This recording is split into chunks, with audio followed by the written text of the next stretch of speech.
Hey guys, welcome to the Field of 68 YouTube channel. If you like what you see here, hit that subscribe button and you'll get more college basketball content just like this. T.O., the streets are talking, man. Before we get into any of that, the ACC is struggling. You came on here at the start of the season and said that the ACC is going to be the second best league in America. There is a conspiracy against the ACC. There is a psyop against the ACC. The league is being manipulated by conferences like the Big 12. It's bad. You've done the research, you've dug up the information, and we need to expose this to the public today. T.O., the floor is yours. No, I just we were going back and forth before this podcast, and I just think it's curious the way this net system has been gamed, because what's happening is the Big 12 is scheduling a bunch of bad teams in the non-conference. And I have non-conference strength of schedule. But before I get to that, I want to kind of explain what's happening here. So according to the net, your wins are capped at X amount of points. What's the X amount of points? I think it's 20 points. I'm not sure exactly what it is. 20 points. Anything past 20 points, you only get credit for 20 points or whatever it is. That's all well and good. I'm fine with that. The problem is there's also offensive efficiency metrics and defensive efficiency metrics that come into play with the net rankings, which is all well and good. But the problem is those metrics are not capped. So while you don't get credit for blowing a team out by more than 20, when you do blow a team out by more than 20, say you beat them by 60 points or arbitrary, you play somebody in the Southland Conference and beat them by 150, your metrics aren't capped. So your metrics look crazy. They look so good.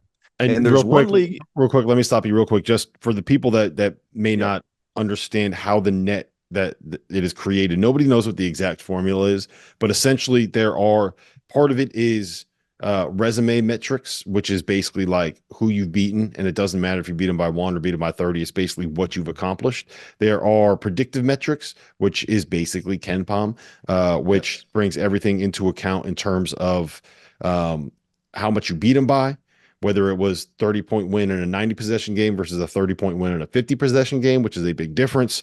And it's one of these things where, like, if you lose on a buzzer beater, it doesn't really impact how good you are, but it impacts what your resume looks like. So that's kind of where the difference lies.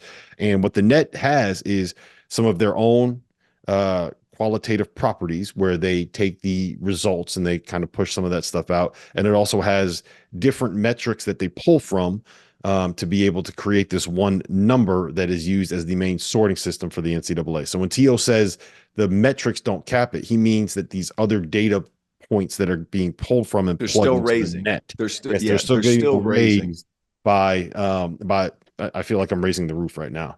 Yeah. No, you're not wrong. Your palms are the wrong way to raise a roof, though. Oh yeah, you're right. My bad. So, but the thing is even when they're playing these bad teams and beating them really bad, and quite frankly, Rob, it's bad TV. Like you're not getting these good non-conference games. And quite frankly, now that people have started to figure this out, I wouldn't either if I'm trying to get into the tournament or I'm trying to make my league look great. Mm-hmm. So, for example, what we were going to do it on, I was going to do it on KenPom, the non-conference strength of schedule, and I'm just kind of sitting here and looking at it. Big 12 Houston, and they're one of the higher ranked teams in KenPom. They're number one. They're one of the highest ranked teams in the country, rightfully so. They're very good. However, non-conference strength of schedule, according to KenPom, 220, and they played some teams, so I'm willing to give them the benefit of the doubt. But the further you go down, BYU, you remember when everybody was really high on them? KenPom had them in the top 5. The net had them really high. Non-conference strength of schedule, 313. They've come back down to earth a little bit, right? Even going down to Iowa State. Iowa State's 16-4. That's all well and good. Non-conference strength of schedule, 342. How many teams are there, Rob? How many teams are there? 362. Bingo. So Kansas, they played a tough non-con. They had UConn come at home. They play in all these great MTEs. 61. That is by far and away the best non-conference strength of schedule. The Big 12's game in the system, Baylor, 124. They played a good one. Then you get down to Oklahoma, 314. You go to TCU, 345. You can even go down to Texas Tech, 256. And those are some of the higher ones, guys.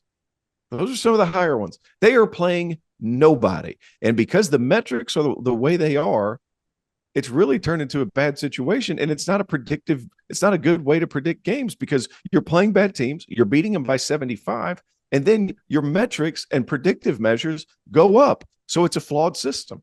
So because everybody's on me about the ACC, and I get it. I don't know where this is coming from, but I get it. Still a lot of players drafted. Still the coaches are pretty good in that league. Still, let's be honest. How many Final Four teams in the last 3 years? 4. So you got UVA, Duke, North Carolina, Miami. Duke, non-conference strength of schedule, 215. That's one of the lower ones. The further you go down, you got to keep going down on KenPom. Wake Forest, let's see. We had them down here. 193. Duke, 149. UNC. Who was this metric we were using? This is the Nets. They're a little more scattered out on KenPom, so I'm not going to use KenPom. I'm going to use this one. Yeah, it's the Nets non-conference strength schedule via warrennolan.com.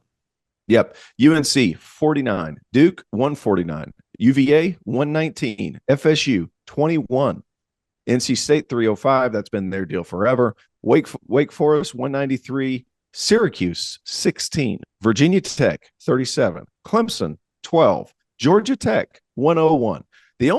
There's only 3 teams in the ACC above 200 according to the metric that you just mentioned.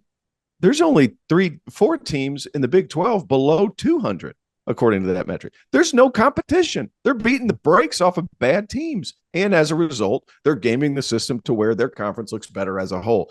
And then as a result, because people aren't deep diving into this crap, we're missing. And as a result, you get less ACC teams, and yet the record still stands where they get into the NCAA tournament and they're still winning. So the problem is if Dan Gavitt comes in and he talks to a bunch of teams and he says, well, you got to schedule better. Okay, fine. ACC schedules better. Big 12 is like, no, we don't necessarily have to schedule better. We just got to beat the brakes off of teams that stink. And then we're going to be fine anyway. And then you're going to look at us like we're the standard in the country, which, by the way, like Houston, national championship contender. Kansas, I would still throw in the mix just because you expect them to figure it out. Outside of that, guys, not a whole lot of substance there. Iowa State's good. They beat a bunch of nobodies. So my flip is I was wondering because my eyes were lying to me almost because I was watching some of these games and I'm like, man, Nigel Pack, Norchad Omier, they got man Kaishan George. Like Miami's pretty good. What am I missing? I wasn't missing. I'm not missing. It's just the matter of they have not gamed the metrics like some of these other leagues.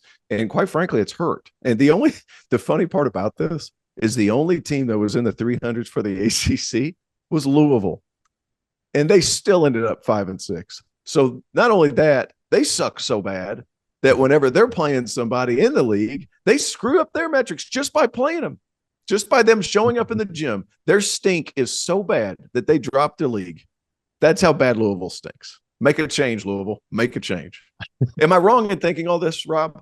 Big news, guys. I am thrilled to announce that we have partnered with Autograph, a company founded by the GOAT himself, Tom Brady. The Autograph fandom app gives you access to the best college hoops content, fan contests, and exclusive rewards like discounted tickets, all for doing the things that diehard fans like you already do, following your favorite team in the news and listening to podcasts just like this one. When Tom, and yes, I am calling him Tom, we're on a first name basis these days, co-founded Autograph, he had one mission in mind: change the fan experience for the better. It works like this. You get all of your college hoops content you want in one place. You get articles from your favorite writers, pods from your favorite hosts, contests from your favorite creators, all on the feeds and the sites that you already enjoy. But instead of having to go to all these different places, it all comes to you in one spot, the Autograph fandom app. But here's the best part. The more content that you consume, the higher you rank in the app. As you consider to level up in status on the app, you can unlock unique rewards curated exclusively for you. So download the free Autograph app in the App Store and use the referral code F68, that's F68, or tap in at the link in the description below or in the podcast app of your choosing to start earning points for doing something as normal as listening to this very podcast. It really is that simple. No, look, you're like, there's a lot here. Like, I've watched a lot of hoop in my day. I've watched a lot of hoop. Like there's talent in the ACC. So- and the so- coaching, I realize there's a lot of recycling, but there's dudes in that league and they keep winning in the tournament. So like, what am I missing? What am I missing? Thank you for watching the Field of 68. If you've enjoyed what you've seen here, hit that like button, share this link with your friends, or check out the description for some other places that you can consume Field 68 content.